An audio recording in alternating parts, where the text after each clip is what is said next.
Hello. I'd like to welcome everyone. Now being 5 o'clock, I'll call the meeting to order. I'd like to remind everyone we're on Treaty 6 land, the home of the Métis, and I'd ask everyone to rise and the city clerk to say a prayer. O God, let us each in our own way ask your wisdom and guidance in our deliberations. Help us to incorporate into all our decisions those values which will enable us to fulfill our mission, to act as responsible stewards, and to respect and value the cultural and spiritual tradition of all citizens of the City of Prince Albert. For this we pray. Amen.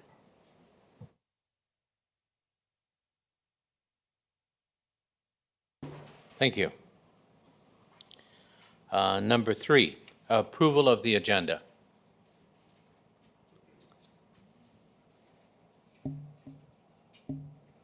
Councillor Zepp.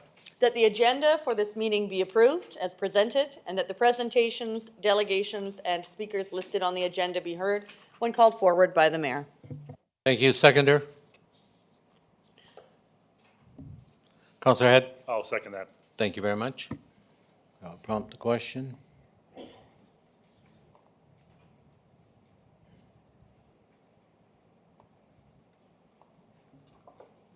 Questions now open. I got everybody here. And carried. I got to remember now everything's 8.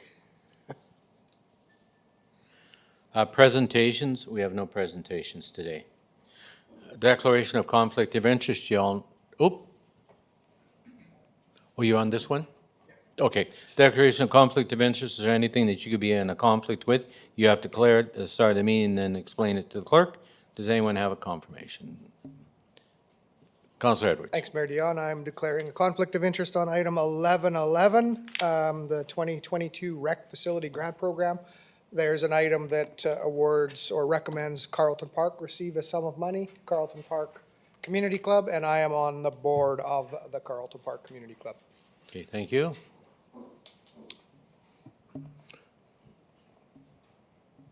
Councillor Miller. Thank you, Mayor Dion. Conflict of interest for me is 1117, year 2020-21 municipal sharing of housing projects. I am the chair of the housing board now, and as of February 6th was my first meeting. So when we discussed it at executive meeting prior to that date, I was okay then too. Thank you. And thank you for stepping up and doing that. That's an important committee. Okay. Number 6, adoption of the minutes.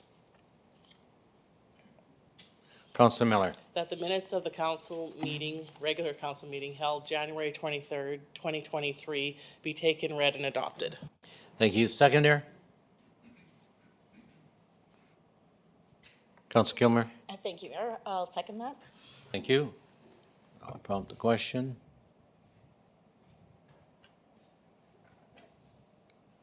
Questions now open. And carried. Thank you very much.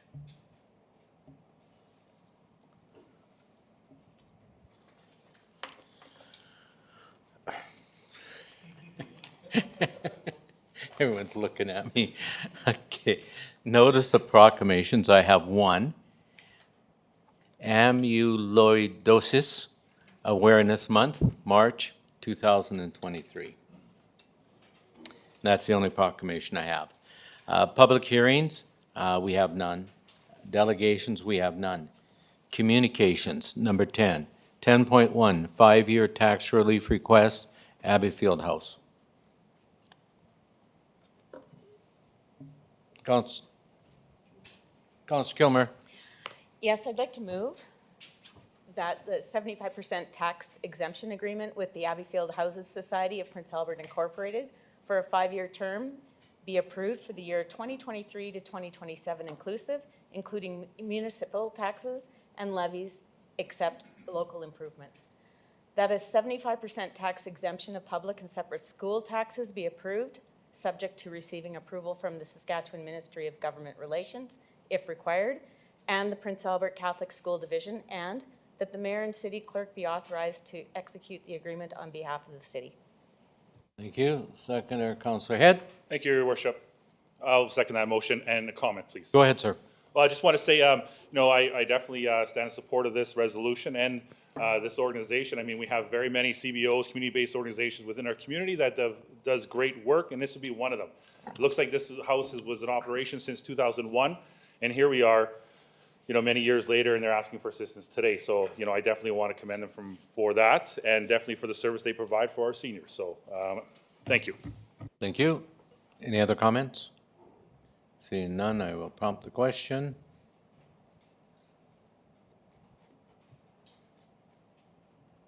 Question's now open.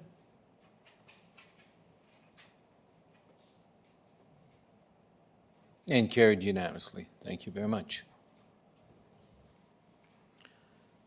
Okay, we'll move on to number 11, reports of administration and committees. 11.1, commercial rotary mower tender.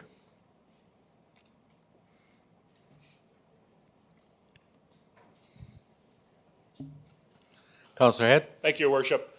I'll move that the tender for number 43 of 2022 for the purchase of a new 4.87 M rotary mower be awarded to Oak Creek Golf and Turf as a cost of $200,354.01, including all applicable taxes to be funded from the Fleet Equipment Reserve, and that the mayor and city clerk be authorized to execute any applicable documents on behalf of the city.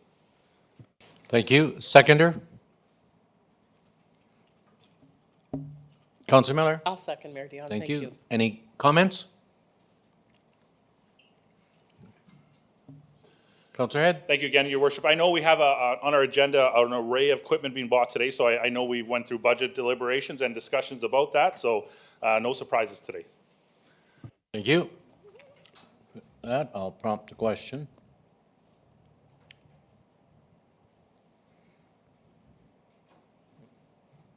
The question is now open.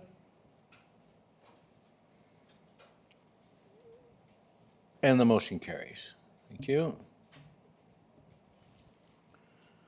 11.2, tender light duty pickups.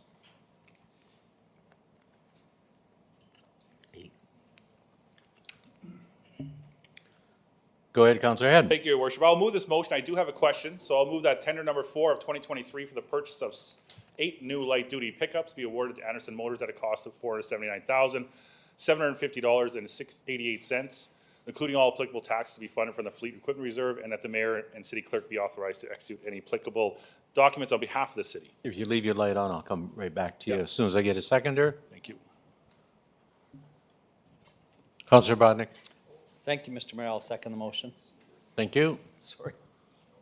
Go ahead, Councilor Head. Thank you, Your Worship. Just a question for the manager. I see that there was 2 bids that were received from Anderson Motor. What's changed? And I guess why? Because I imagine others looking at these tenders coming in would question that as well. So could you talk to that, please? Just a minute, sir, till I get the podium fired up. Okay, go ahead. Yes, one was the classic and one was the new body style. Dodge sells 2 different body styles of trucks. Oh, so just the body that of the truck, and I guess why 2 separate bids? Did they come in at the same time, or? Yes, they did. Okay, thank you. Okay, any other questions? Okay, hearing none, I'll prompt the question.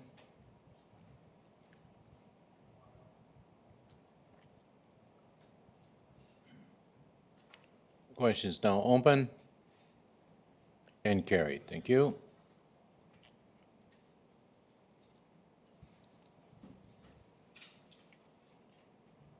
Call the podium. Okay. 11.3, SUV tender item.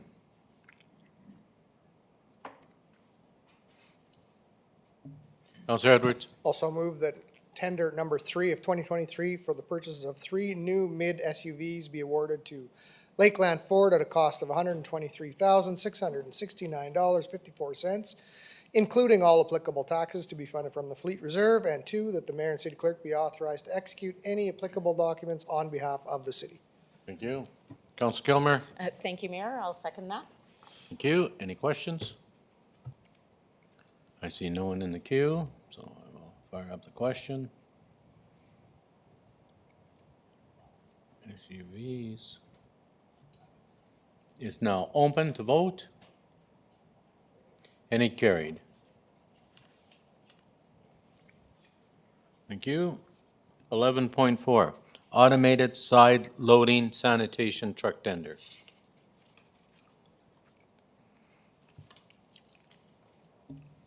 Councillor Kilmer. Thank you, Mayor. I'll move that tender number 1 of 2023 for the purchase of a new sanitation truck be awarded to Superior Truck at a total cost of $489,837.56, including all applicable taxes, to be funded from the Fleet Equipment Reserve, and that the mayor and city clerk be authorized to execute and any applicable documents on behalf of the city. Thank you. Seconder? Councillor Councillor Miller, sorry. Thank you, Mayor Dion. I'll second. Thank you. Any questions? I see no one in the queue.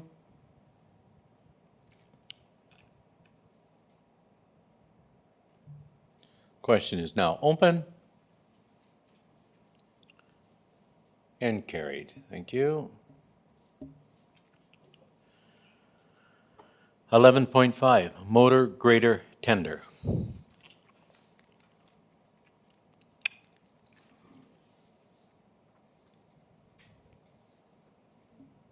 Councillor Edwards. Also move that tender number 6 of 2023 for the purchase of a new motor grader be awarded to Finning at a total cost of $494,486.13, including all applicable taxes, to be funded from the Fleet Equipment Reserve. And 2, that the mayor and city clerk be authorized to execute any applicable documents on behalf of the city. Thank you. Seconder? Oh, sorry.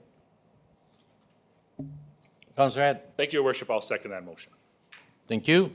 And I do have a question. How often do we find, I thought we just bought another grader, a four-wheel drive. So how often do we buy graders? That's my question.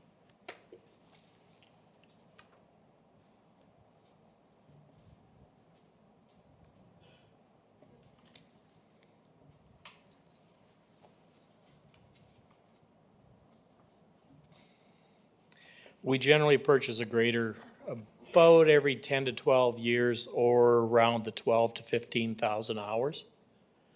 So a couple of years ago, we had one come up. It was over 13,000 hours, so we purchased one there. And now we have one that's just about 13,000 hours as well, so it'll be getting replaced with this one. Okay, thank you. Councillor Kilmer. Thank you very much. Just further to the mayor's question, in the report, you say the current 3 graders went into service in 2014. A used 2011 grader was purchased in 2017 and 2021.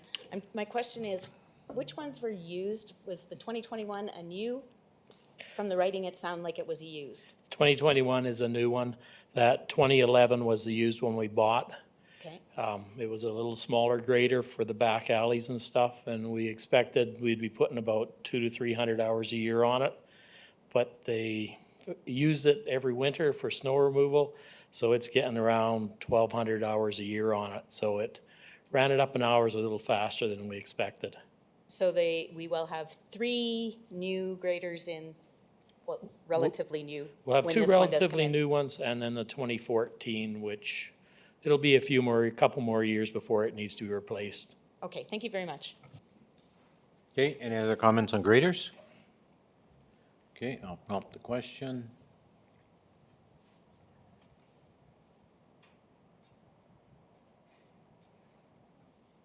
Question's now open. And carried. Thank you. 11.6, wheel loader tender. 2, wow. Councillor Kilmer. Thank you.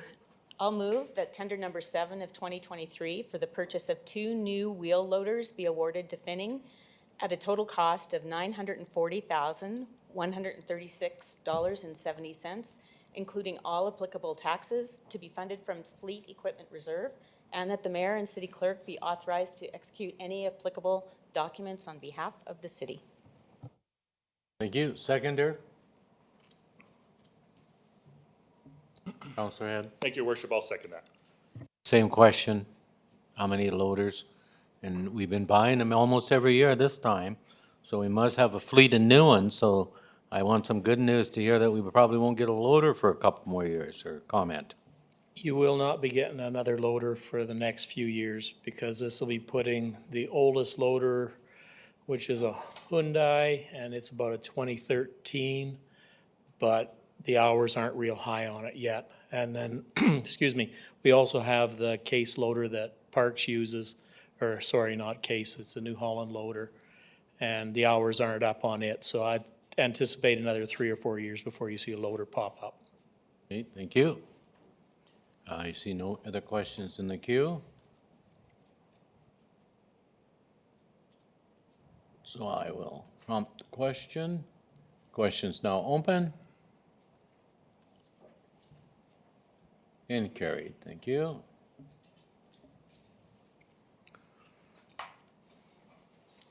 .7, wheel loader landfill.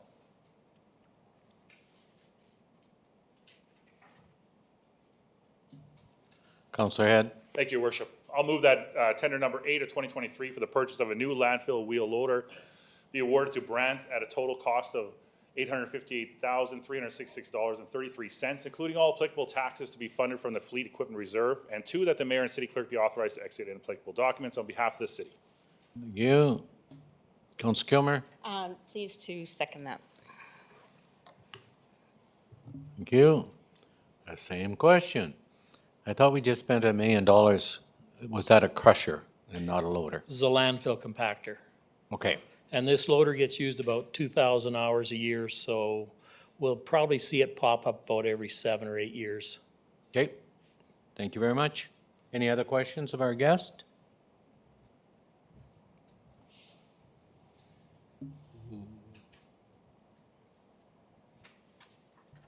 The question's now open and carried. Thank you. 11.8, Airport Quality Program Auditor Selection.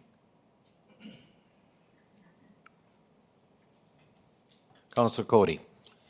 Yes, I move that the professional services agreement for the awaiting of the airport's quality assurance be awarded to Winnipeg Airport Services Corporation for an estimated cost of $8,100 plus applicable taxes, funded from the Airport Improvement Fund, and that the mayor and city clerk be authorized to execute the agreement and any other applicable documents on behalf of the city. Thank you. Seconder? Councilor Edwards? I'll second that, Your Worship. Thank you. Any questions? I see none in the queue.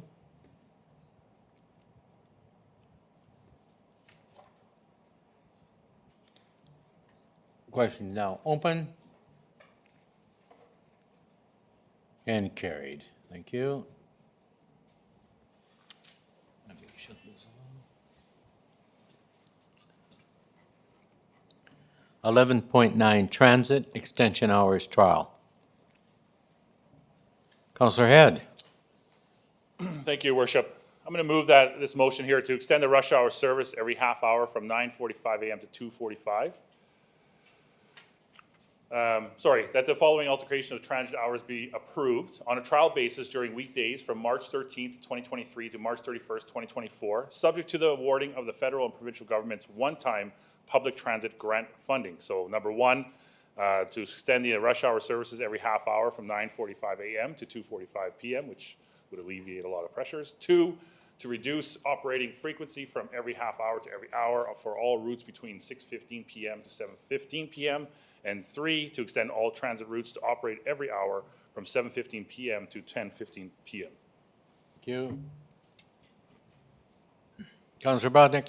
Thank you, Mr. Mayor. I'll second the motion, if I could just speak. Go ahead. very briefly. Thank you. I just want to let the public know that, once again, this is 3 levels of government working together, coming to an agreement on helping provide increase of transit in the city of Prince Albert, and that the federal government and the provincial government are partners to this.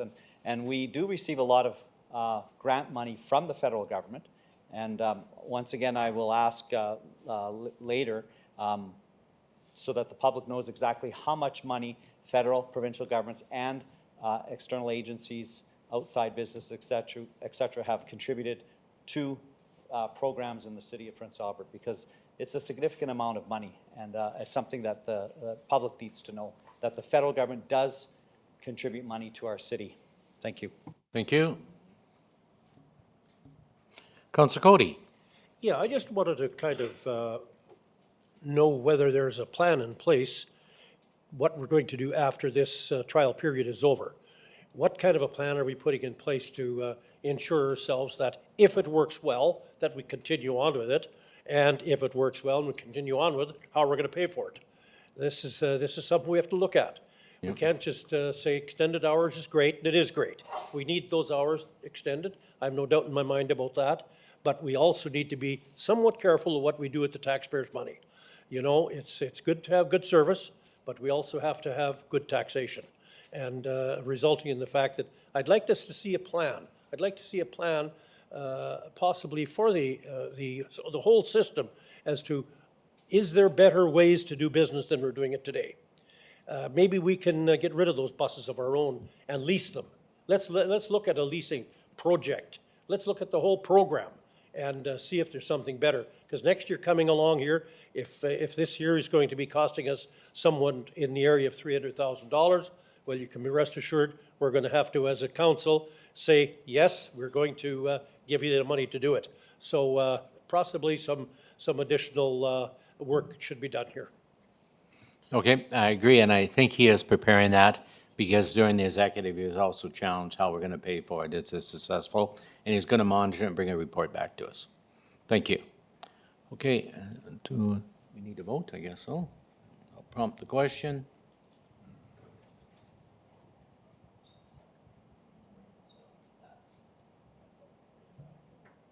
Questions now open.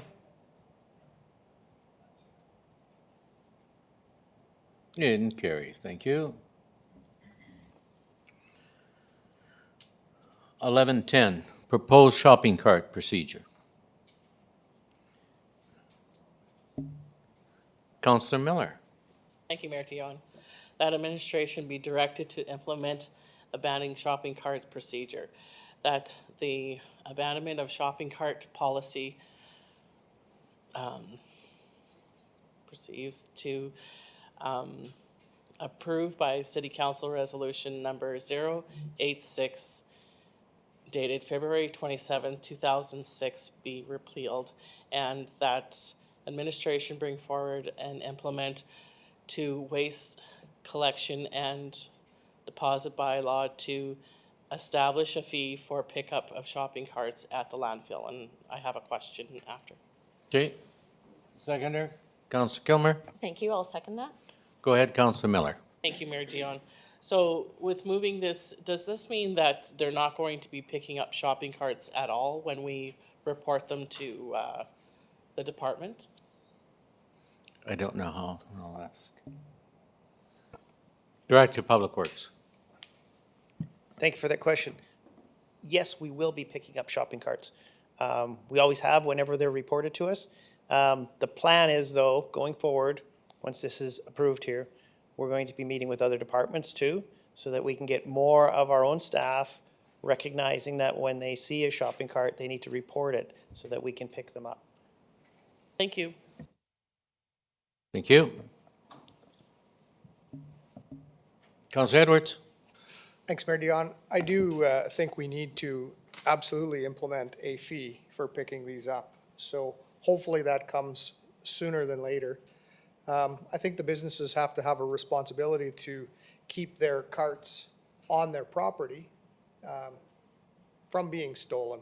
And it's a problem across the world, I believe, right now, but I certainly believe that it can be managed a little bit better. I don't know why it seems to be acceptable for people just to walk down the street all willy-nilly full of whatever their supplies are, with a stolen shopping cart. I'm not sure why that's an acceptable practice, but it seems to be. So I do hope that we get a fee for the businesses to come and pick that up. And I believe it should be, I don't know, in the neighborhood of $50 a cart or more. Thank you. Okay. Councillor Kilmer. Thank you very much. My question's for the director. We had the department contacted local businesses to let them know about the new policy. And is there a company that is now out there collecting carts and that information?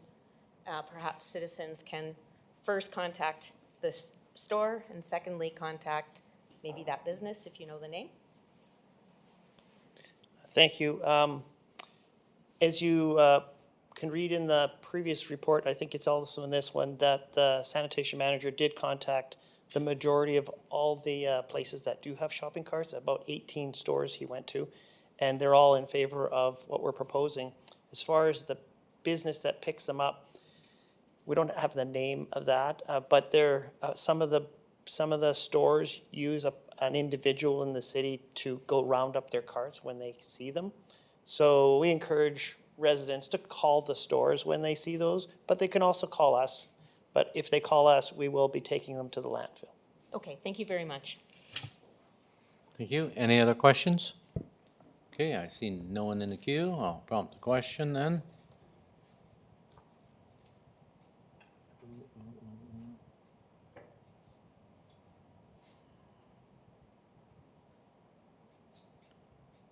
Questions now open.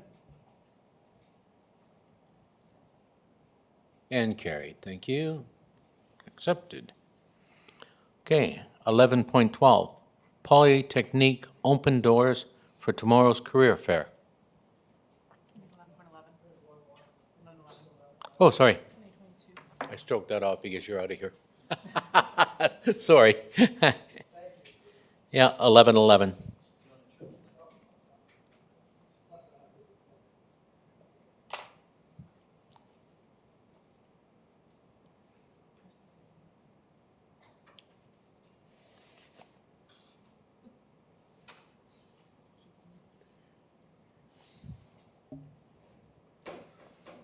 Okay, I am now at 11:11, 2022 Recreation Facility Grant Program, second intake.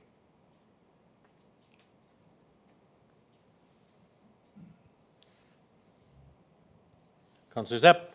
Thank you. That the following be approved under the second intake of the 2022 Recreation Facility Grant Program and funded from the Community Services Building Reserve. Carlton Park Community Club received $1,994 for the installation of outdoor lights, repair of ceiling tile with Type X fire rate drywall, and the repair of plumbing concerns in the washrooms at the community club. West Hill Community Club received $2,068 for the repair to the kitchen roof. Nordale Community Club received $9,734 for the heating, ventilation, and air conditioning replacement, and East End Community Club received $3,042 for changing the outdoor lights to LED, the repair of the kitchen exhaust fan, along with the installation of new light fixtures in the curling rink. Thank you. Any comments? Councillor Head. Thank you, Worship. No comments. I will second this motion here, though. Thank you. I see no one else in the queue. You had nothing to say, Councillor Zepp. No, thank you. Okay, no one in the queue. So I'll prompt the question.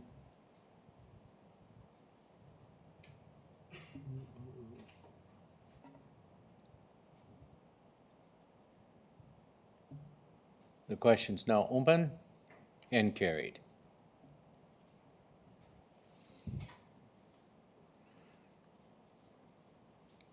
Thank you. Now we're on 11.12, Saskatchewan Polytechnique open doors for tomorrow career fairs. Councillor Kilmer. Thank you. I'm pleased to move this recommendation that $3,910 in-kind support be approved to partner with Saskatchewan Polytechnique to host their opening doors to tomorrow career fair at the Art Hauser Centre. Is that it? Thank you. Seconder, Councillor Brodnick. Thank you, Mr. Mayor. I'll second the motion. Thank you. Any questions or comments? Seeing none in the queue, I'll prompt the question.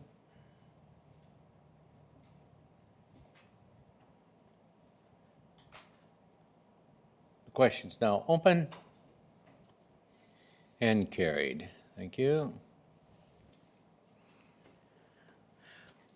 1113, Cook Municipal Golf Course Sponsorship Agreements.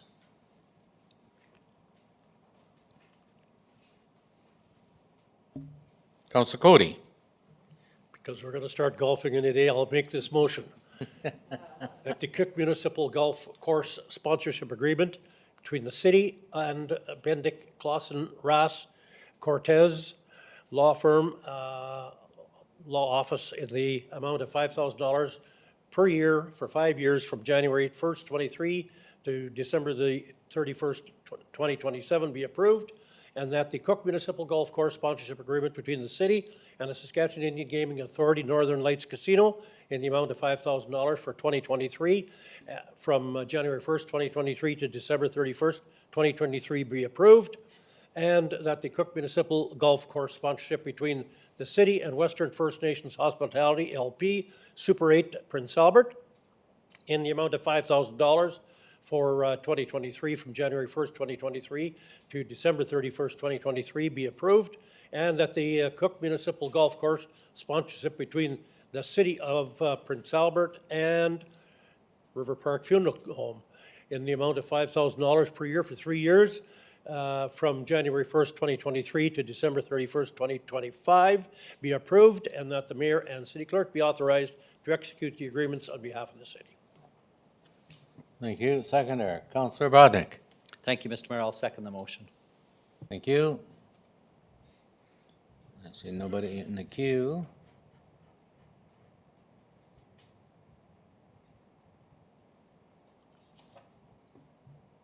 Questions now open and carried. Thank you.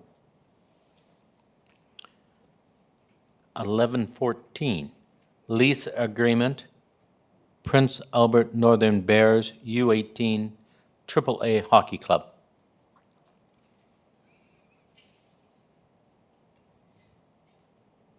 Councilor Brodnick. Thank you, Mr. Mayor. I'll move the motion that a lease agreement between the city and the Prince Albert Northern Bears U18 AAA Hockey Club for storage space at the Art House Center be approved for an annual term effective the date of the signing and thereafter continuing from year to year, subject to an annual review by December 1st of each year, and that the mayor and city clerk be authorized to execute the agreement on behalf of the city. Seconder. I'll second Mayor Dion. Thank you. Any discussion? I see no one in the queue. So I'll prompt the question. Question's now open and carried. Thank you. 1115, 2022 audit engagement letter.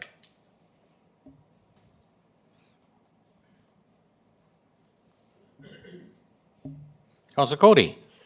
Yes, I move that the following engagement letters between the city and MNP LLP be approved, and A, the audit of the annual consolidated financial statements of the city for the year ending December 31st, 2022, and the audit financial information consisting of municipal annual expenditure report of the city as at December 31st, 22, and that the mayor and city clerk be authorized to execute the letters of engagement on behalf of the city.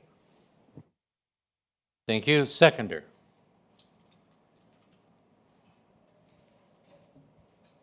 Councilor Edwards. Thank you. Now prompt the question.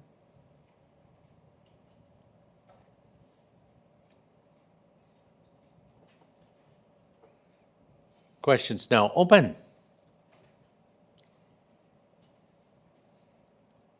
And carried. Thank you. 1116, utility invoice options.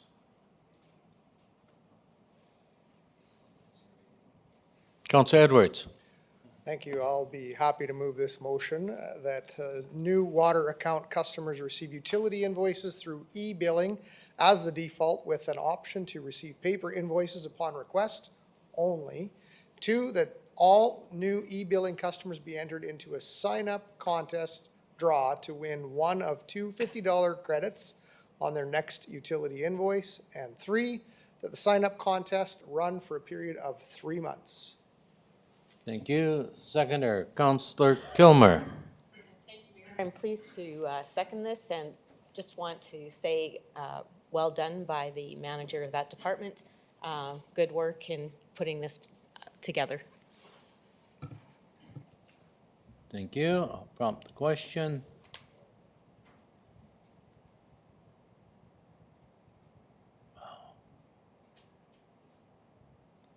Questions now open. And carried. Thank you. 1117, Councillor Miller will excuse herself. Year 2021 settlement municipal share housing projects.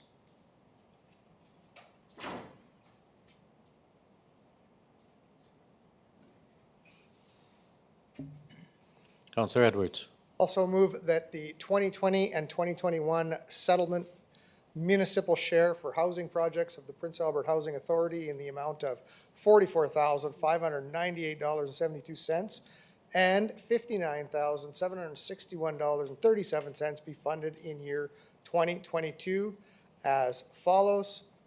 Do you want me to read that chart? No. Or as the chart reads? Okay, Oh, I got more. 2, that the amount of $74,380.09 be funded in year 2022 from the Housing Reserve for the unbudgeted 2021 and 2020 operating losses for the Prince Albert Housing Authority. 3, that the amount of $14,990 be funded by the unspent 2021 budget from fiscal stabilization in year 2022. thank you. Any comments? Oh, seconder.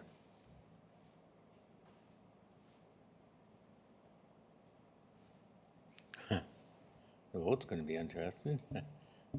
Councillor Brodnick. Thank you, Mr. Mayor. I'll second the motion. Thank you. Councillor Zepp for discussion. As I mentioned in executive committee, my concern lies only with the idea of spending these funds from the housing reserve. I respect and I understand the thinking of why this is housing. It certainly is housing. However, we have never spent from the housing reserve to pay for the settlement municipal share prior. We usually do that at budget through the general fund. And my concern is that for over the past 5 years, we at budget have declined to put the $42,000 into the housing reserve. That's within our policy, that's what the intention is, to keep that reserve flowing. And that reserve, that housing reserve, has really important function.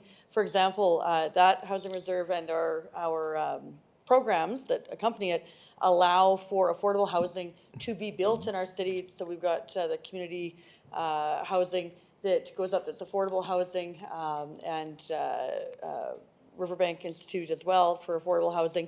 They apply to us so that they can have a local level of government who's contributing to their projects to build for new builds, and then they can access provincial funds because they have our level of government support as well. So my concern is that housing reserve is doing very important work that's very specific, and this is the first time we're considering spending out of it for this purpose, and I suggest that we instead focus on that specific important work of the reserve. Thank you. Councillor Edwards. Thank you, Mayor Dion. How much do we utilize the housing reserve? How often do we use that, and for what other? I think I've been on council for 6 years. I'm not sure when we've utilized that reserve at this moment.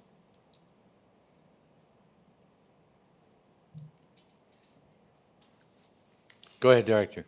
Thank you, Mayor. Thank you, Councillor Edwards, for the question. Out of the affordable housing program is certainly our most successful program, and it is utilized fairly often. I believe upwards of 2 to 3 applications a year we've received over the last few years. Prior to that, it was quite slow, but again, the affordable housing program is quite an effective one, and the uptake has been good.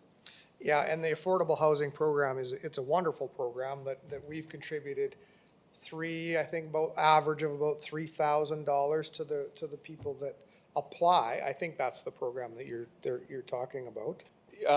It's $5,000 per door. So, yeah, per door. So, some years we've spent the max amount, which I believe is $30,000. Some years we've spent less, closer to $3,000 to $5,000. But the last couple, it's been on the higher end. Okay, so I'm thinking of a different program there where we allow applicants to apply for some money towards their down payment, I believe. Right, that's our first-time homeowners program, and you're right. Does that come out of this same budget? That comes out of this program as well, and Out of- uptake on that program's been very slow. And out of that same reserve? Correct. Okay, can you remind me how much money is in that reserve? The affordable housing reserve is about $666,000 right now. Okay, so the reserve is fairly healthy for what we're trying to do over the next few years. Yes. Thank you. Councillor Cody. Yeah, I don't know if I'm reading this financial statement properly or not, but the one from 2021, if you look at just the loss for Sherman, Carmen Court, and Northcote, it's $794,998 loss for those 3 apartments. Is this a nonprofit organization or is this a subsidized organization? Something tells me there's something radically wrong here. If I'm reading this correctly, I may not be, but I think I am. And if you look at that, the municipal share is large. I mean, and we're only 5%. So there's massive subsidies going in from the government as well. And I'm just wondering what's happened here that this thing has gone awry like this. This is not the way this is supposed to be run. Those housing authorities are non-profit organizations. They're not non-loss organizations or a great loss organization. And there's something radically wrong here. If you look at all of the housing in this city, the loss is $1,000,000. It's $300,017.09. That's astronomical when you think about it. There's only a very few of them here that have had no losses, but otherwise almost all of them have losses and large losses. So there's something radically wrong here, and I think it really needs to have an in-depth study as to what's happening in this organization. Yeah, especially that organization, provincial-wide, because you look at the demand for housing and look at the vacancies that they have. And that's where the loss lies, is in the vacancies. When you're not having tenants pay, you have a loss. Councillor Zepp. Thank you. Yeah, I couldn't say that any better than Councillor Cody, so I'll just say I concur on that. And I just wanted to share, so just the good point about that we have that down payment program, but I just had to, I couldn't leave this topic without just mentioning what the affordable housing program is, because we touched on it. So you might recall, as the director said, 2 or maybe 3 times per year, we do have reports that come to this body where it's the Community Housing or Riverbank Institute. They come to us and say, we're going to build a new affordable housing complex, and there'll be this many doors, and we qualify under your program for $5,000 per door, and up to a maximum of the $30,000. And we've been doing that, and it's really good. It's something that we do that I think is really important work through City Council, through this reserve. And they come to us, and some of those projects can't go ahead unless local government is a partner, because then the higher levels of government can also, are willing to tag on as well. So though, I just wanted to share that I think that is really important work that we do. Yeah, I have a question for the director on that line.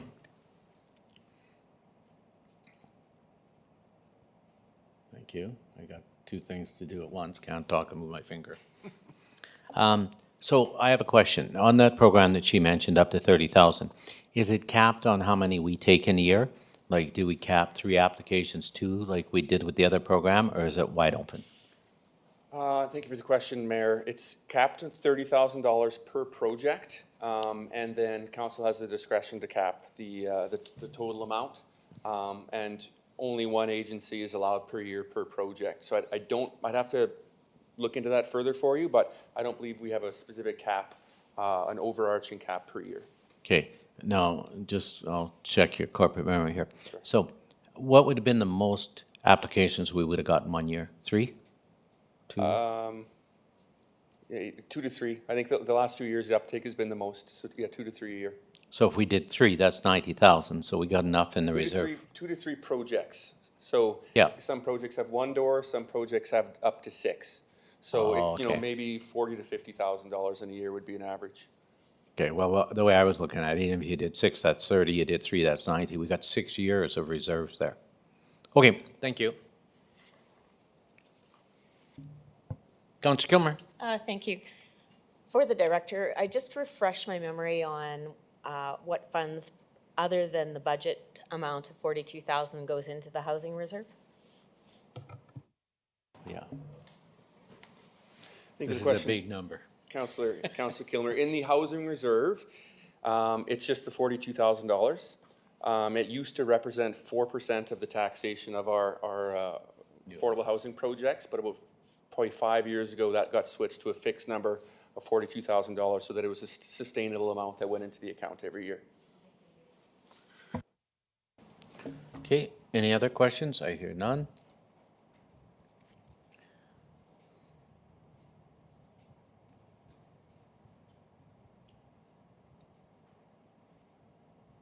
And it is open.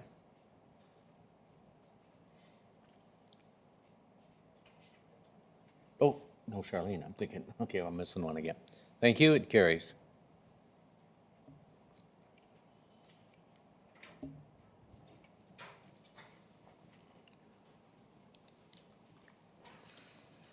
Eleven eighteen, digital billboard 75 South Industrial Drive.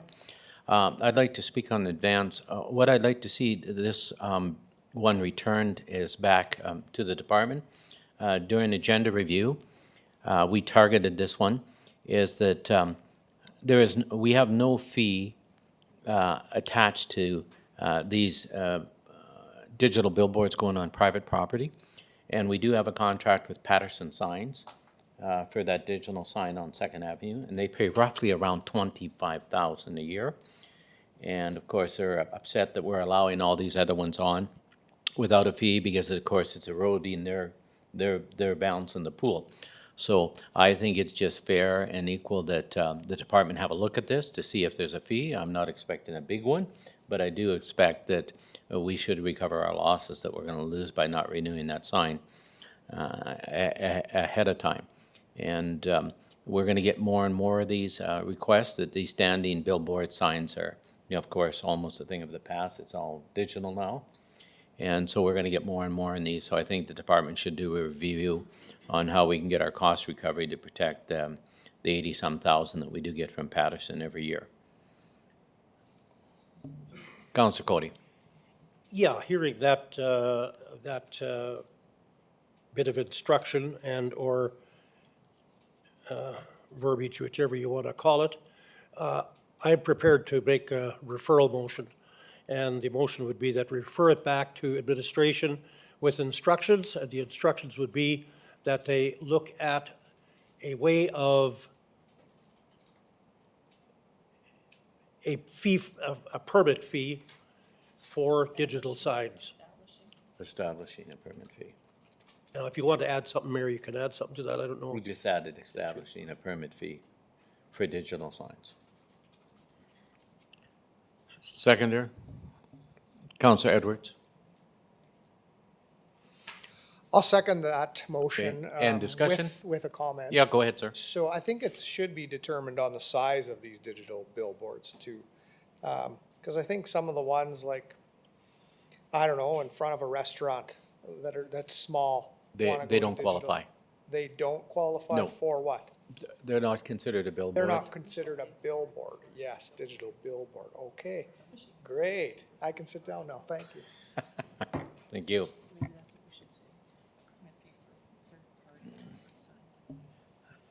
Councillor Zapp. Thank you. If I could ask administration, do we know what the rationale has been why we were charging or are charging for one digital sign in our city?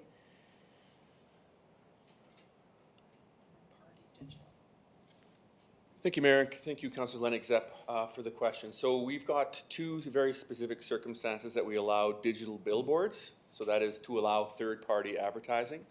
Those are on 7 specifically appointed city-owned pieces of property, and those are done through a tender. And that's the tender that the mayor was referring to with Pattison Outdoor Signage. That generates for us in total about $80,000 a year, about $25,000 for the digital sign. The second way that we allow digital signs is in specifically zoned properties. So that's along Marcus Road and the highway there. So those are on private property. And currently, we don't have a fee structure for digital signage other than the $100 application fee. Thank you. Okay. Councillor Kilmer. Thank you. This is for the director. I am wondering this billboard signs on private property. Do we have what we allow them to put on display on their signs? Is there a policy based that limits what they can do? Yeah, And what is it? thank you for the question, Councillor Kilmer. We do. So as an in our zoning bylaw, we control the how bright it can be, so it's not overly distracting to our vehicular traffic. They have to be able to and have the ability to promote emergency situations like Amber Alerts, etc. And they can't include any derogatory language, controversial issues, things like that. And we do have very clear language in our bylaws and legislation that controls that. So they are able to sell space on that as well as the billboard signs that are on public property? Yep, that's exactly right. It's exactly the same? Yes. Okay, thank you. Okay. Councillor Head. Thank you, Your Worship. Just a question, because this applicant had put together all the paperwork necessary to get it to this point, how long is this going to delay the process? How long will this kind of put this individual in limbo, waiting for us to make a decision and come up with a fee? Oh, okay. I don't think it's an emergency, but No, but I mean, there was some thought put into this application, and, sorry. go ahead, Director. Yeah, no, thank you, Councillor Head, for the question. Yeah, certainly this application now is somewhat tied to us reporting back on the information that we find, so we have to do our due diligence, look through other communities and get back to you. So it's tough to put an actual time to it, but I don't think it would delay it more than a few weeks. Thank you. And I guess, and maybe putting you on the spot a little bit, what would that cost? What are some of the, if we were to look at implementing any cost for these items, what would it cost, I guess, in your estimate? Yeah, thanks for the question. I can't give you an exact number, but I will tell you that the costs associated with cities charging for certain things, there has to be some rationale there. Time spent on the application, time spent on reviewing internally with our engineering department, the community service, and things like that. So the numbers we bring back to you will be reflective of that.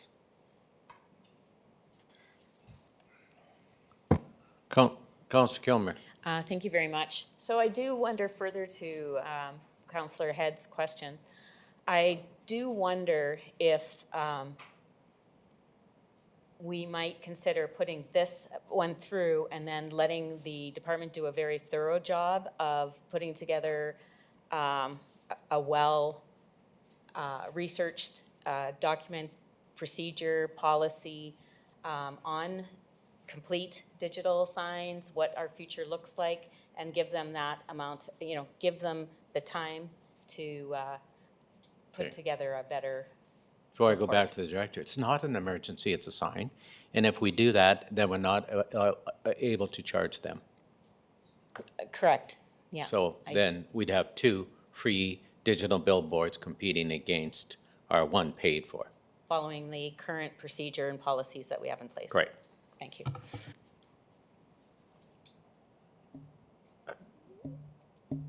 Councillor Edwards. Thank you, Mayor Dion. I do respect the comments of my colleague to my left here, but it also puts us at risk of possibly losing $80,000. Yes. And so I think a good review is important, and it's good that they're going to be able to generate more revenue from the digital sign, but we also need to ensure that we can collect that $80,000 that was tendered out. So that's my comments for now. Well, and the other thing that concerns me, and we did confirm this by phone call today, is we did talk to a Realtor and asked, how these signs are going. they actually rent them. They rent them, and the one that pays gets $750 a month. And then the billboard company, who would be responsible for the fee, they get the balance of the revenue, which is thousands of dollars. So that has to be considered as well. Now, we may have no choice.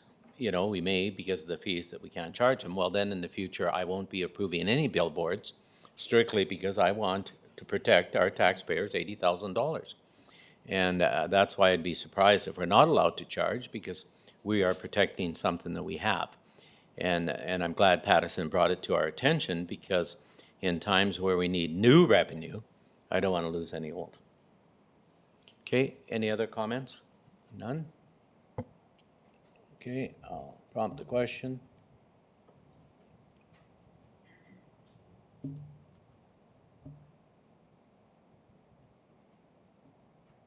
Question's now open. And it carried.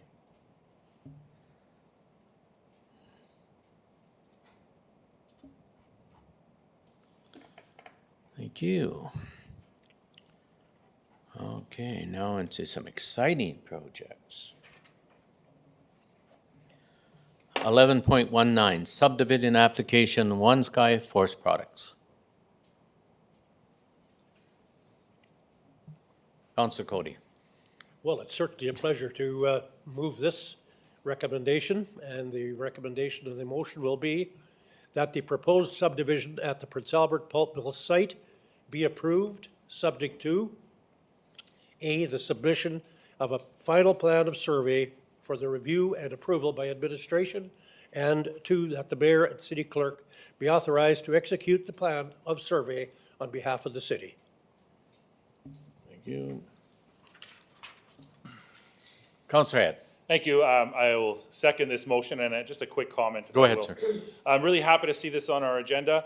You know, this is a long time. We've had a lot of conversations about it, and I guess thoughts of what it might look like. This will be a huge benefit to the city, and happy to move this motion as well today. Thank you very much. Councillor Edwards. Thanks, Mayor Dion, and this is great news for Prince Albert. Yes. Seeing this company move forward with OSB is huge for our city. So could you remind me of the amount of jobs that are potential for this OSB mill? $250 million investment, 750 jobs. 750 jobs coming soon to Prince Albert. That is good news for our city. Very positive news. Thankful for all who have worked on this deal to make it happen. Mayor Dion, I know you were a big part of that, and look forward to them beginning construction this spring.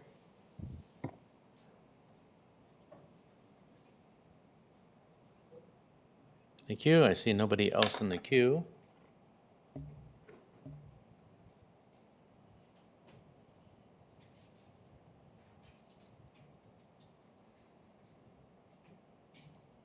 It is now open.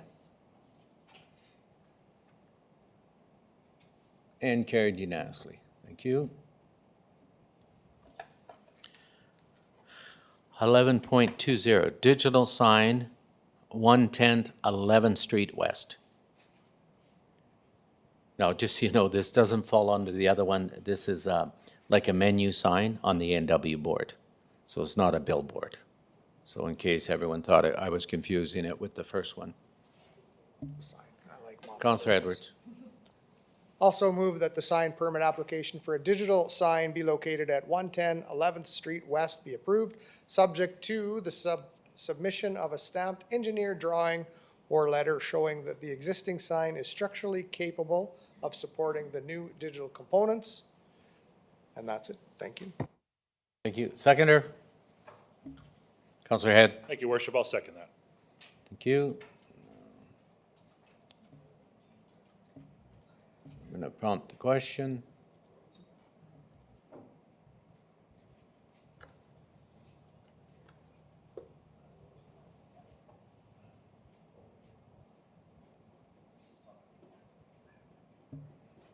Question's now open and carried. Thank you. 11.21, property sales, 1928 Central Avenue.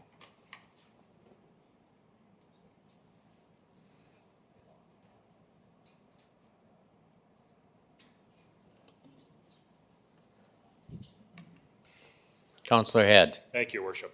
I'm going to move that the city-owned land immediately adjacent to 1928 Central Avenue be sold to 119-12046 Canada Corporation in the amount of $30,000, subject to a sale agreement being prepared and executed by both parties, and two, that the application to subdivide and consolidate the subject property with the owner's current land holdings to the south be approved, and three, that the mayor and city clerk be authorized to execute the sale agreement and consolidation plan on behalf of the city. Thank you. Seconder?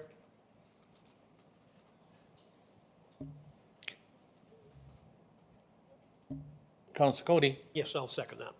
Thank you. Any discussion? Counselor Miller? Thank you, Mayor Dion. I had a few people call me about plowing the back lanes in this situation here.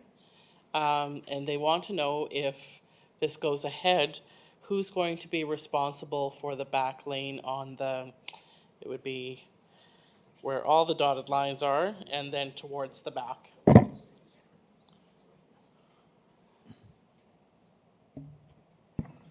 Director of Public, Thank you, Mayor, Planning. and thank you, Councillor Miller, for the question. Yeah, as you can see in the report, it does flag that we're reserving a portion, as you're referring to, for futuristic development of the rear lane. I will state, though, that today we're only, I've only presented to you the sale itself. They will still need to get a permit, where Public Works and Community Services and the other departments will have comment to weigh in on the, snow removal and things like that. So probably better prepared to speak to that at that time. Okay, thank you. you. Any other comments on this item?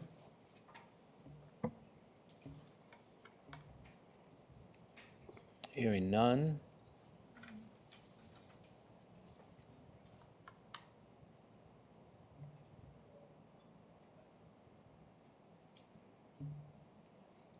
The question is now open.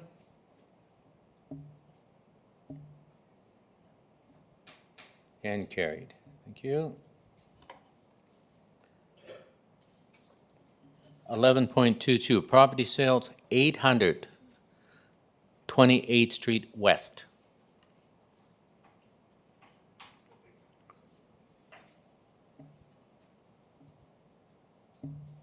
Councilor Cody. Well, here's another great story, and resulting in the fact that we can move a very great motion. And the motion is that the offer to purchase from Bar Investment Group located at 800 28th Street West be approved at the amount of $1 million, subject to the city solicitor reviewing and making revisions to the offer as necessary, and that the mayor and city clerk be authorized to execute the sale agreement on behalf of the city. And if I get a seconder, I shall make a comment. Okay, leave your light on, I'll come back. Councilor Brodnick. Thank you, Mr. Mayor. I'll second that motion. Yeah, it's a good part about the queue. Go ahead, Councilor Cody. Yeah, this is a great story, really. This is a gentleman who within days, you might say, nearly built a hotel in town here.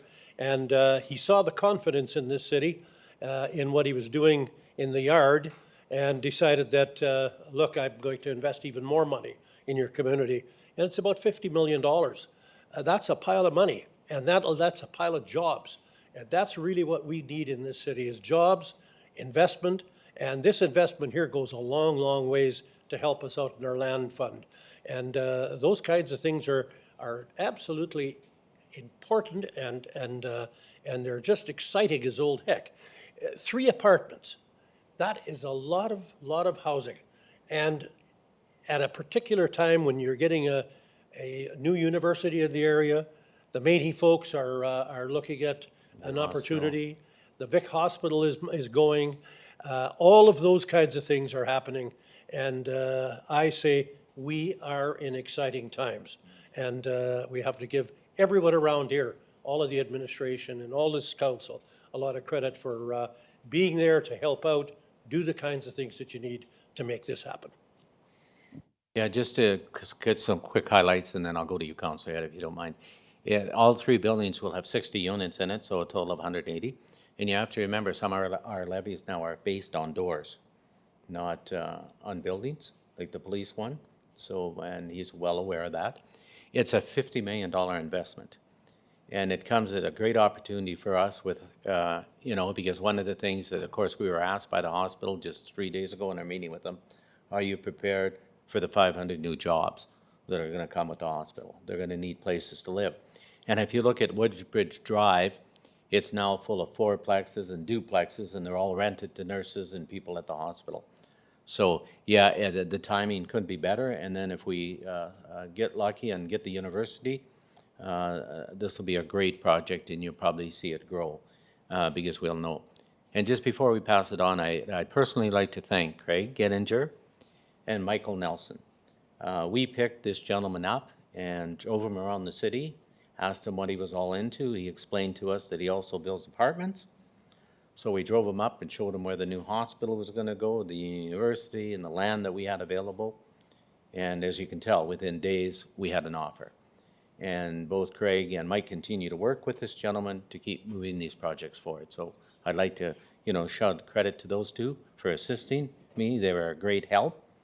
And how quick those plans got together and everything, because when you got the building inspector there and the director, and you're directly talking to him in a vehicle, you got his attention. There's no distraction. So I'd like to also pass credit on to those two. Councillor Head. Thank If you, Your could Worship. let Mike know that, please. And thank you to all involved in this application. Yeah, it's very exciting times. I don't know what to say, what hasn't been said already. But, you know, you see some great investment in our city here with this apartment building at $50 million, 120 suites in that area in general. We another motion on the agenda today at the Métis Nation, wanting to build some office buildings, wanting to look at childcare needs, and of course, we've heard earlier this week about our hospital. So again, just really pleased to see some of this growth and investment in our city and in this area as well. So thank you to all involved. Councillor Brodnick. Thank you, Mr. Mayor. I too just want to echo what other people said about the confidence of a developer from out of Prince Albert having in the economy of Prince Albert, and that's really reassuring for us as councillors, and for you as the mayor, and for our administration, that we are going in the right direction. We have been making correct decisions, and we have different levels of government. We have First Nations, as you said, university, who have confidence in our city. We have Métis Nation of Saskatchewan who has confidence in our city, One Sky who has confidence in our city, and this developer who has confidence in our city. And a $50 million project is not a small project. And I think it works out to just around $200,000 an acre for this land that we're selling for this development. And my guess is once this happens and fills up and our city continues to grow and people have confidence in our city, there'll probably be more coming, would be my guess, is when these developers Yes. see what's actually happening in Prince Albert. And a lot of it, you know, we've taken flack on, and I want to say, you know, let's brag about Prince Albert, and let's do that, and let's make an effort to show the residents that this is not a dump. This is not a crime-infested city, how some people want to paint. We're not crooks. We haven't embezzled or got envelopes of money. That this is something to be very proud of.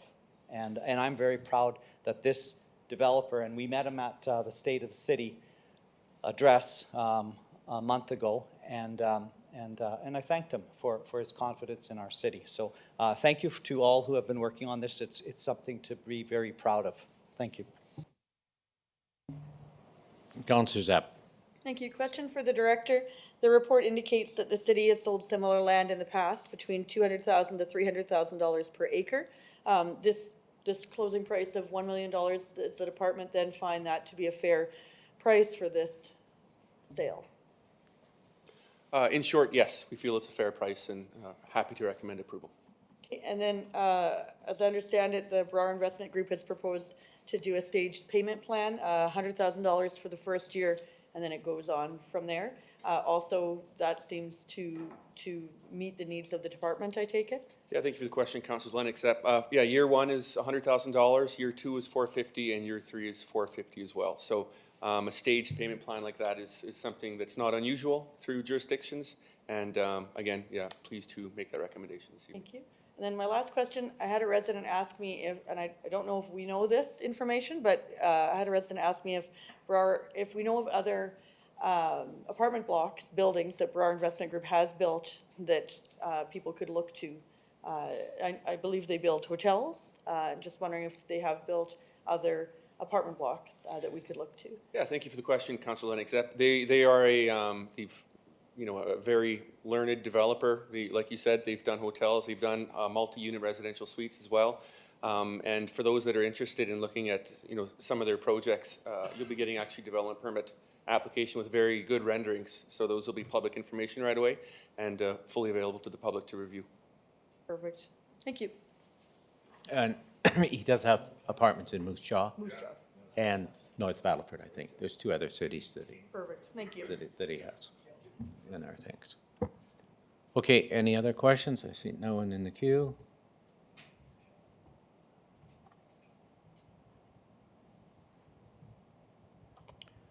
Well, I think the biggest thing that excites me about this project is this $1 million goes right to the loss in the land fund, which is about $4 million. So it's really going to help bring the land fund down.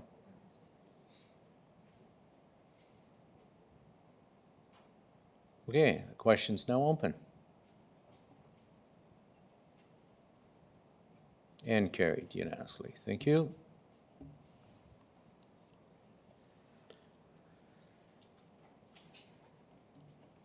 $11.23, parcel AA development, Métis Nations of Saskatchewan. Councillor Zepp. That the proposal from Métis Nation Saskatchewan for the construction of an office and a childcare centre be supported in principle, subject to receiving an application for amendments to the official community plan and zoning bylaw, along with the receipt of a discretionary use development permit application to be considered at an upcoming city council meeting. Thank you. Seconder. Thank you, Mayor. I'll second that. Thank you. Any discussion? No?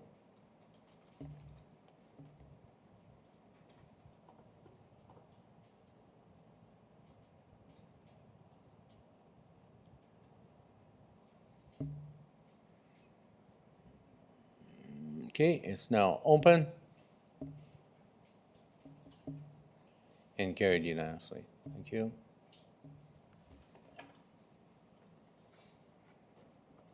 Now, just before I move on, I apologize. I'm just going to jump back at the last minute.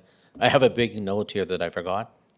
What was good about this other one when we talked about incentives for the apartments, one thing we tried hard to is not give up taxes because we need them, with our costs and everything going up.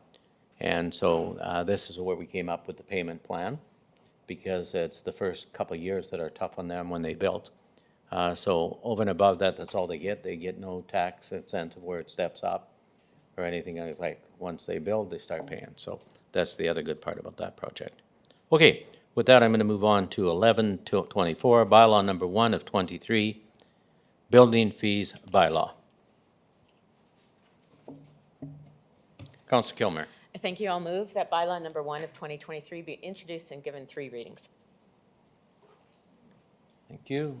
Seconder. I'll second that motion, Your Worship. Thank you. And any discussion? Hearing none, I'll prompt the question.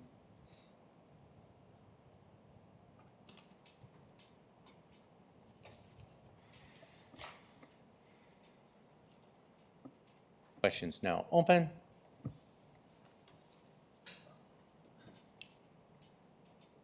And carried unanimously. Thank you. Madam Clerk.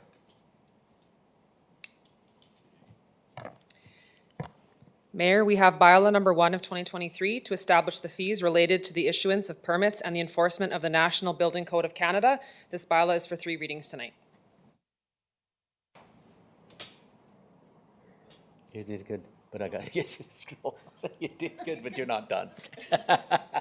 You still got work to do. Counselor Kilmer. I'll move that bylaw number 1 of 2023 be introduced and read a first time. Counselor Head, I'll second that.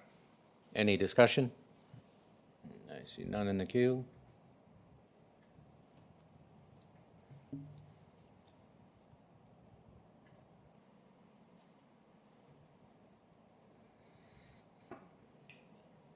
Questions now open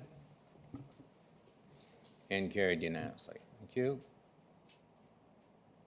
Counselor Kilmer, Thank you. I move that bylaw number 1 of 2023 be read a second time. thank you. Counselor Head, I'll second that. thank you.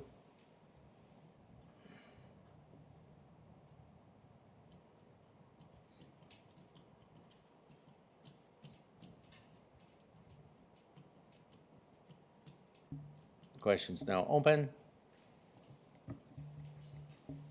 Carried unanimously. Thank you.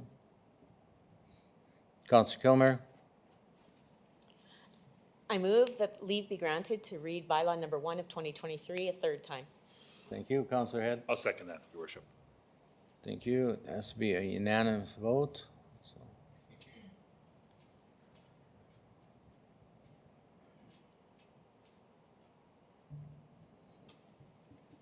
Questions now open.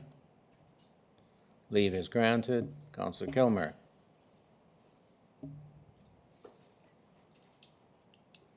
I move that bylaw number 1 of 2023 be read a third time and passed, and that bylaw number 1 of 2023 be now adopted, sealed, and signed by the mayor and city clerk.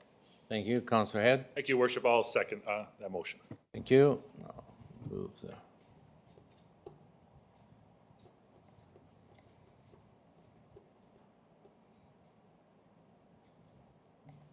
It's now open, the vote. And carried. Again, thank you. 11.2, bylaw number 2 of 23, zoning bylaw amendment.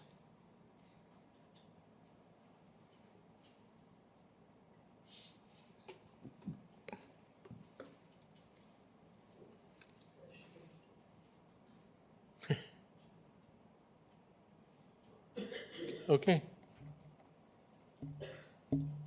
Yes, I agree with the executive committee's recommendation, and I move that bylaw number 2 of 2023 be introduced and given first reading, and that administration provide notification to hold a public hearing. Thank you. Seconder? Councilor Miller? I'll second. Thank you. Any questions? Councilor Zepp? I've been contacted by some individuals who live in the affected areas, so that I'm talking about the residential part of this. This is the shipping containers to be proposed to be allowed in some residential areas where we have the lots to be 5 acres or more, north of the river. And I have heard from some individuals saying that, you know, even though it's 5-acre lots, it's not something that we want in our area. For many reasons, eyesore reasons and other reasons. And so respectfully, I think I'll be voting no at this stage. I'm interested to hear more at the public hearing. I'm happy that we're going to have that open for public hearing. Maybe I could ask the director, is the intention the public hearing would be at the next meeting of city council then? Go ahead, Director of Planning. Thank you, Mayor. Thank you, Councilor Nixap. We are required to do public notification for a minimum of 2 clear weeks, so 14 days prior to public hearing. So I don't know when the next council meeting is off the top of my head, but as long as there are 2 clear weeks, it'll be the next available meeting. After that, okay, that makes sense. So I believe I'll be voting, I intend to vote no at this stage, but I'm interested to hear more on the public hearing date if we get to that point. Okay, and if I could ask you to do me a favor, I had 2 calls too objecting, and I asked them to write a letter, because that's the process. Am I correct, Director? They write you a letter? Yeah, thank you, Mayor. They do write a letter, and we will be doing public notification, so people will receive a letter in the mail within adjacent distance, and there's instructions on those letters on how to contact us as well. Okay, thank you. Okay, I see no one else in the queue.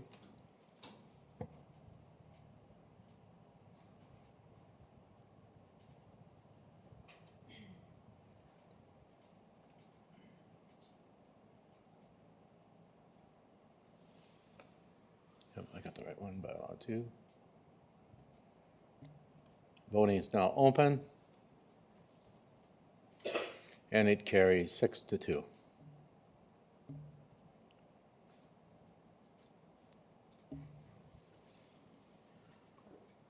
Okay. We have for first reading.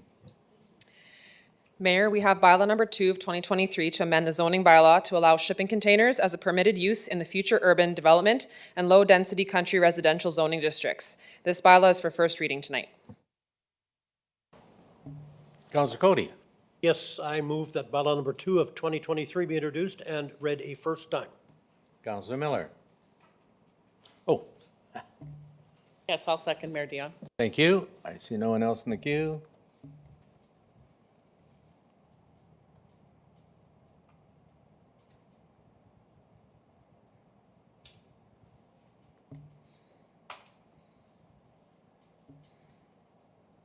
And the question's open. And carried.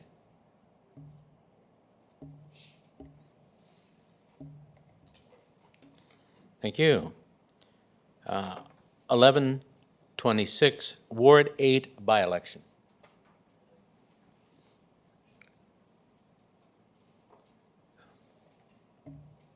Councillor Gilmer. Thank you, Mayor. I move that a vote of Ward 8 electors in the city of Prince Albert be taken on Wednesday, May 31st, 2023, between the hours of 9 a.m. and 8 p.m. to fill the vacancy for the office of councillor. That the polling area be established as the boundaries of Ward 8 as outlined on the attached map, and that the following location be designated as a polling place on Election Day: Arthur Peachy School, 2675 4th Street West. That a hospital poll be established at Victoria Hospital on Election Day for a duration of 1 hour. That a mobile polling applications be accepted by the returning officer until Wednesday, May 17th, 2023. That the remuneration of election officials be paid as outlined in the report.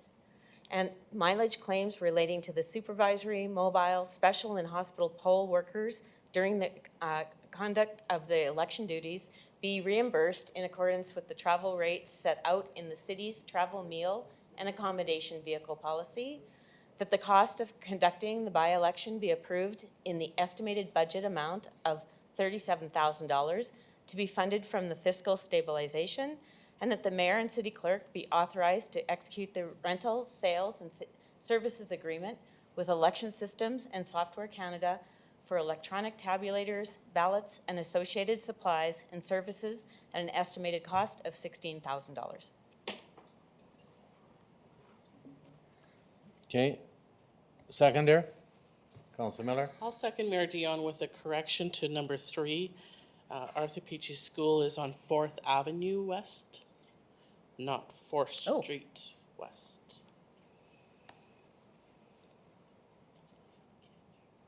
Good Thank you. catch. Good catch. Okay. Any other comments? I see none in the queue.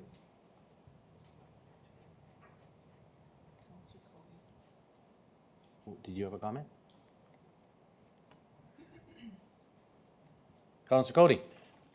When I read this, is that the facts that that's what we pay these people? That is terrible.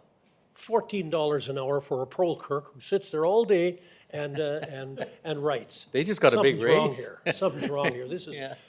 we ought to set a bit of a better standard than that. I think we should go up to a couple of $22 for the supervisor and probably 20 for the other one and 18 or so for the other one. I can't see it. It just doesn't make sense to me that here we're talking about how great a city we are with regards to paying our people a proper salary, and then we run a by-election with this kind of wages. I think it's paltry and it shouldn't happen. And I would certainly be prepared to increase it quite substantially. I gotta be careful how I say this. We are reviewing it, okay? And part of the reason we kept it there, as other cities, we don't want you to get stung the end of April. So that's why it's below that, because then it's exempt. So there is a reasoning for it, but we are reviewing it again. Okay, Counselor Head. Thank you, Worship, and thank you, Councilor Cody, for bringing that to light. I definitely agree that these wages should have been adjusted, but you're saying you're doing a review, and so those will be coming back to council? or- Yes. Not this one, for the next general election. Okay, are we gonna look at changing these, or is there a motion on there? I would like to see amendment on that, but I guess you say you want to do a review first? Yeah, there's a reason for it. Well, I'd like to see these okay. If there is, we'll bring it back. We will look at it sooner than later. We just want to confirm the statement that we got today. Okay, thank you. Because there is time to bring it back.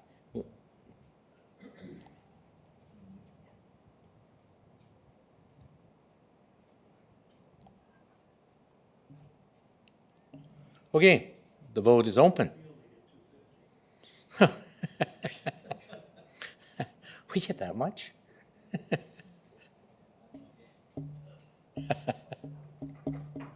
I'm missing somebody. Oh.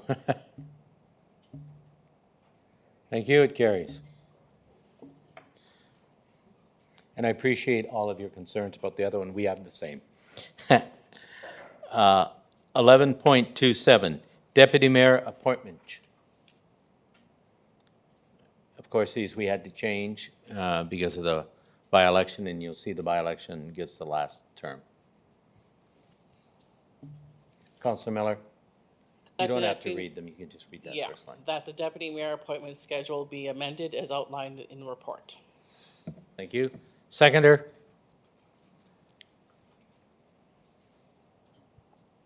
Councilor Edwards? Seconded, Mayor Dion. Thank you. Prompt the question.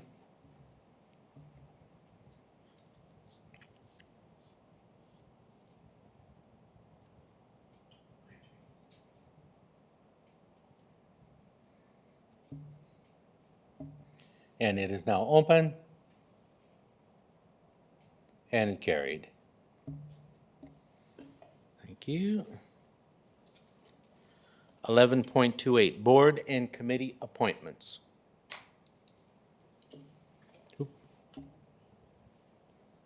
Councilor Kilmer. Sure. I'll move that the revised appointments to city council boards and committees be approved as attached to the report to replace the former Ward 8 Councillor Ted Zurkowski.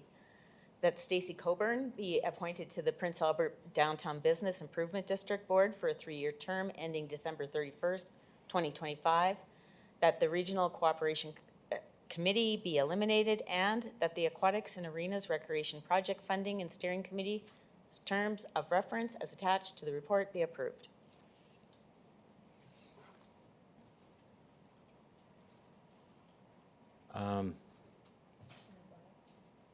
No, we're missing one. No, we're missing, where's Councilor Kilmer's appointment to Northwest? Oh, they're attached. Sorry, this is attached. Okay, so it's there. Okay, thank you. Oh, seconder.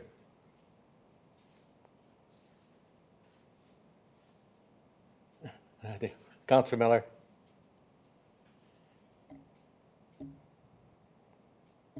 Councilor Miller. I'll second Mayor Dion. Thank you.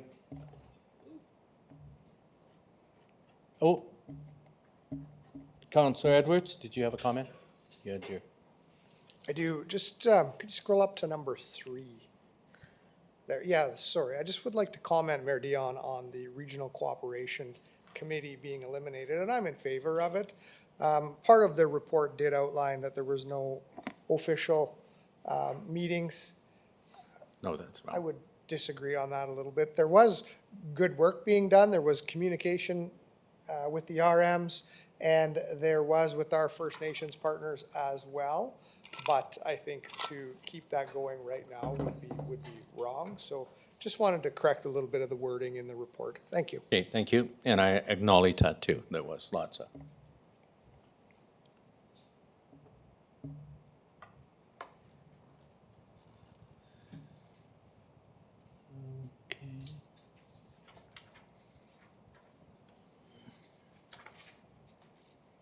Okay, the question's now open.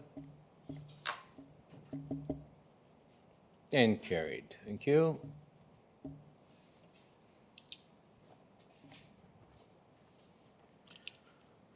Unfinished business? None. You're doing a great job.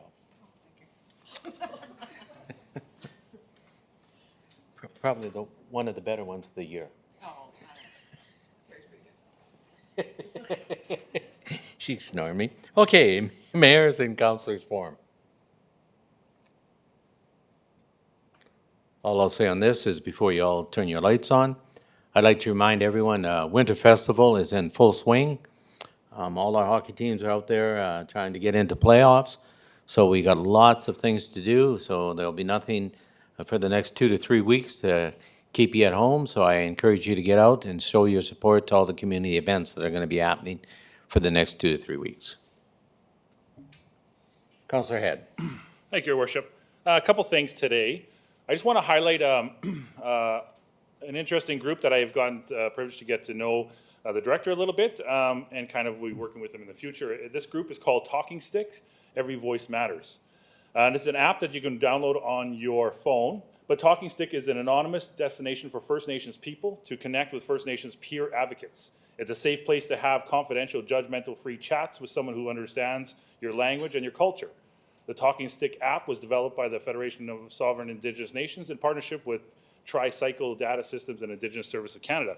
So I'd like to kind of flag that today, just to say, you know, if you're not aware of it, then hopefully you can take a look at it and download it. And if you ever need it, it's there for anyone there. Okay. So, also, I would like to do a little bit of a shout out and shed some spotlight on various sports organizations within our city and our province. So this last few weekends, myself and amongst other parents within Prince Albert, I got a privilege to accompany my daughters as they played the sport they love so much, volleyball. Both Chloe and Brianna are on the Toppers team here in Prince Albert. My daughter Chloe plays for 13U Peligro, and Brianna plays for 16U in Fuego. Much has to be said for the Toppers organization and the volleyball community as a whole. We were in Saskatoon and Warman, and again, representing our community, athletes, parents, volunteers alike. The Toppers organization has a long history here in Prince Albert, providing opportunities for our youth to participate in and be a part of such prestigious volleyball organizations like Toppers. And I would like to acknowledge all PA Toppers teams, coaches, refs, volunteers, and parents for committing to such a wonderful sport.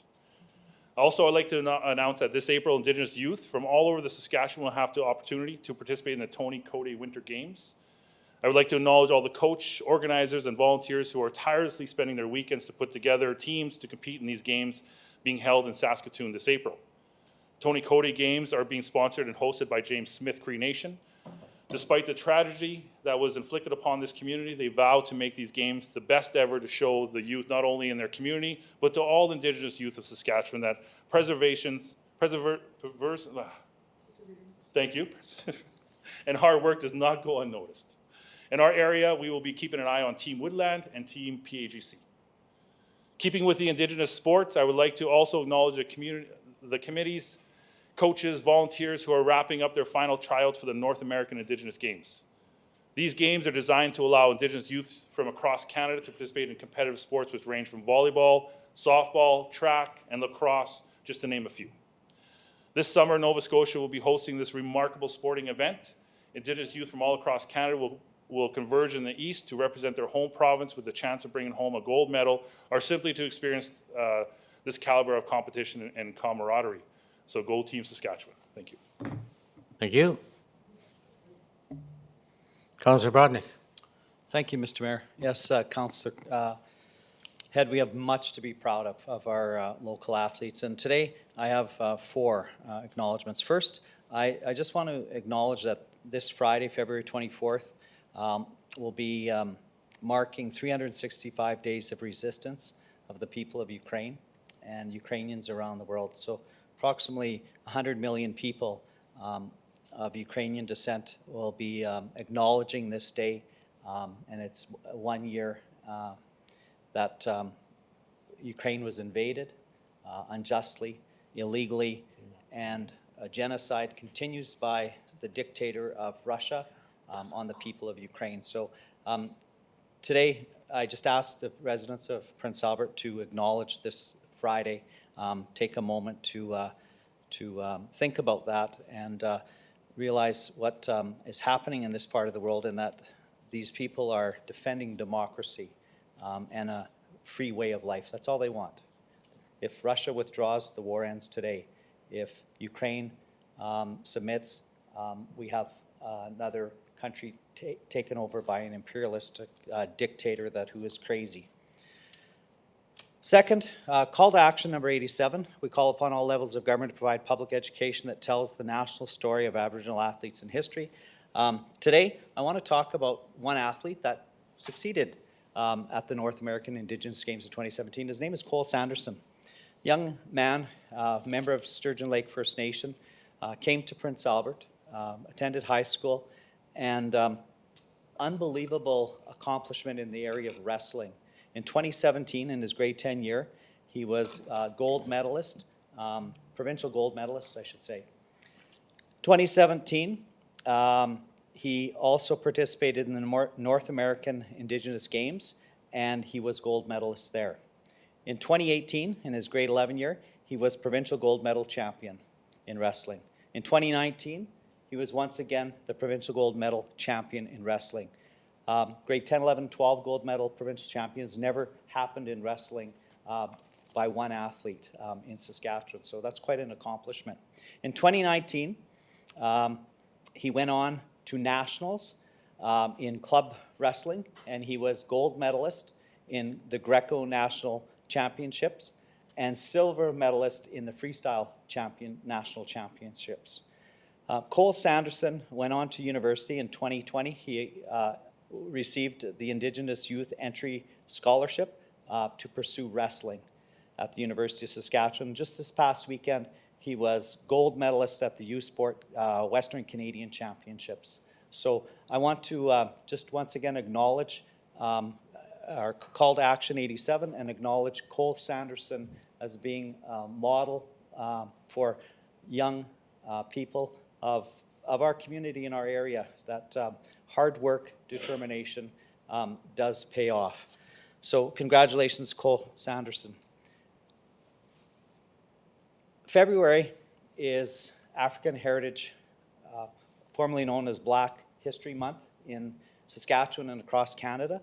And I want to acknowledge one great athlete, one great person of African heritage that grew up, born and raised in Prince Albert. That's Harry Jerome.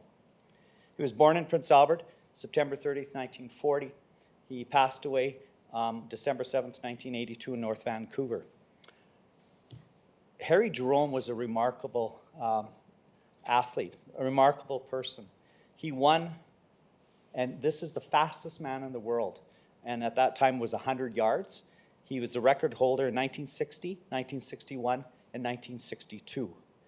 He won the world's record holder as the fastest man in the world, 100 meters in 1966. Harry Jerome has many, many accomplishments. He represented Canada, wore the maple leaf at the 1964 Tokyo Games, and he was Olympic bronze medalist in 100 meters. In 1967, Harry Jerome represented Canada at the Pan Am Games held in Winnipeg, and he won gold in 100 meters. Harry Jerome represented Canada at the Commonwealth Games, 54 countries around the world. He won gold in 1966 at the Kingston Games. At the University Games in 1965 in Budapest, he won 100-meter bronze medal, and he was part of the University of Oregon 4x100 meter race, and there he won gold with the University of Oregon.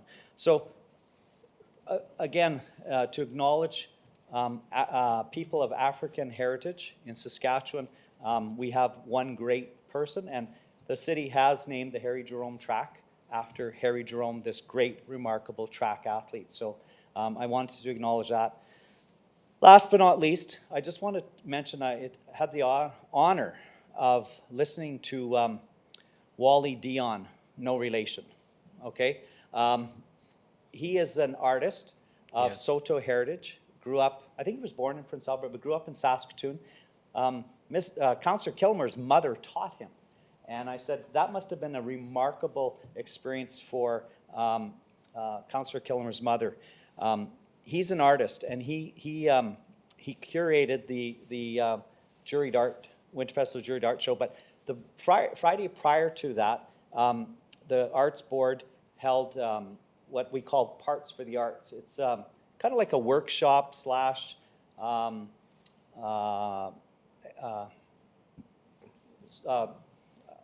conference kind of slash just learning about art. And so he gave a presentation, and he explained what it is to be Indigenous, what it means to present your art, and he uses a variety of medium to present his art, and it was a really, really good talk, and it's a talk that I hope they videotaped. I don't know if they did or not, but the public should listen to Wally Dion talk and as an Aboriginal Indigenous artist, and it was a great evening of art and culture. That's all I have for today, Mr. Mayor. So thank you. Councillor Zepp. Thank you. I really enjoyed hearing that history. Thank you. The mayor mentioned Winter Festival coming up. I want to just specifically mention Family Sliding Day is on Family Day at our Little Red River Park, beautiful Tobogganing Hill. And it's a partnership put on, partnering with the City of Prince Albert and also the Community Alcohol Strategy Steering Committee and the Winter Festival. And so there are free horse and wagon rides throughout our beautiful park, and free hot dogs, free hot chocolate for kids. Really great. Every year it's just exceptionally done, really well done, and I just wanted to mention it. It's February 20th, the Family Day, and if anyone's interested in details, I've seen them in the physical books that are out at different establishments in our city, and they also list throughout the school break, there are many really great events for children and adults alike, and they're all listed in the book. Right on. Anything else under Mayor's Forum? Okay, I'm going to move on next to inquiries.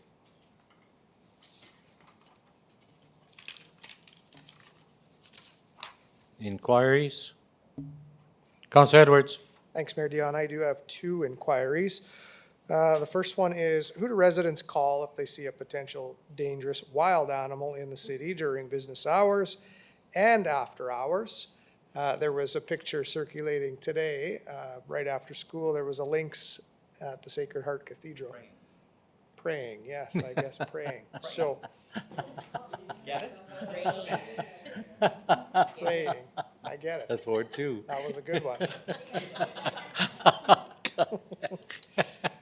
So that is a question that I have. I think that was a topic the other, one of the past meetings, but I think we do need to publicize that where people would call. And two, are there any adult basketball rec or competitive leagues or teams in Prince Albert? That's everything. Thank you. Okay. On the other one, I'm quite sure you called the police first. They have the contacts for the COs because they'll end up getting the COs. But the main thing is we get there's officer safety because it is a carnival. So, okay. Councillor Brodnick. Thank you, Mr. Mayor. I have an inquiry, and I guess it's directed at you, to you, I should say, to you, because you are the city representative on the exhibition board. Yes. Yeah, I read in the media that there was overspending of $400,000 Yes. in one year, correct? Correct. Yeah, and the media also reported about the auditor saying that there were irregularities in the accounting practices of that year when $400,000 was spent. They went in deficit of $400,000. And I was wondering if you could explain to the public and to me what the auditor was alluding to about the irregularities of the accounting practices of going in the debt of over $400,000 in 1 year. Yes. 435,000. And unfortunately, the new board, which just got elected, are reviewing that and bringing a report together because that is an area where we're going to call the auditors back because when you can't answer where all the funds went, that's when you do an audit, a forensic audit. So is the board asking for a forensic audit of that particular year? It's on our next agenda to approve. A It is forensic public, yes, to look at those years, 19 and 20, were the 2 years in question.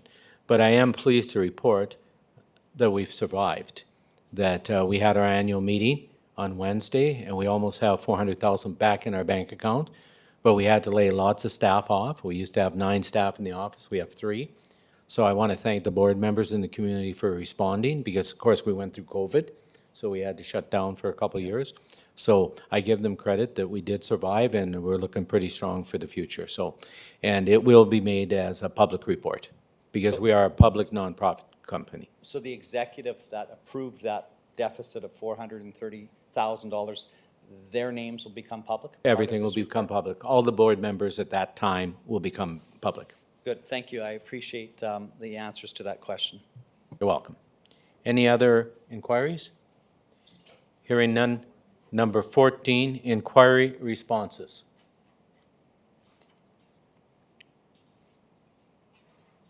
Oh, we got a light. Counselor Zepp. That the inquiry responses be received as information and filed. Thank you. Seconder? Counselor Miller? Yes, Mayor Dion, I'll second the motion. Thank you. I'll prompt the question.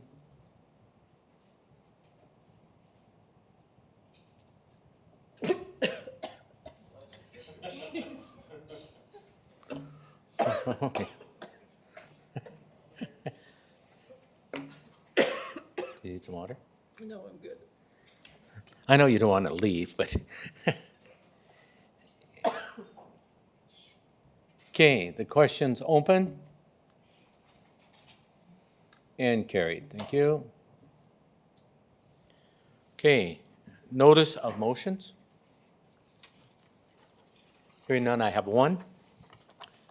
February 13th, notice of motion, Mayor Greg Dion, that Public Works install a yellow flashing pedestrian system on the corner of First Avenue East and 8th Street East, where the city previously removed a controlled signal. And I'll hear that at the next council meeting. Yes, next council meeting. It's not. Anyone else? Okay, hearing none. I'll move on to motions. We have none. Number 18, public forum. We have none. Councilor Kilmer. Move to adjourn? Seconder. Second. Second, Councilor Edwards. I'll prompt the question.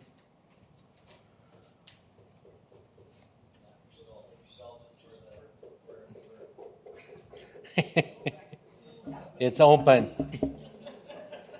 It's closed, so we carried. Have a good night.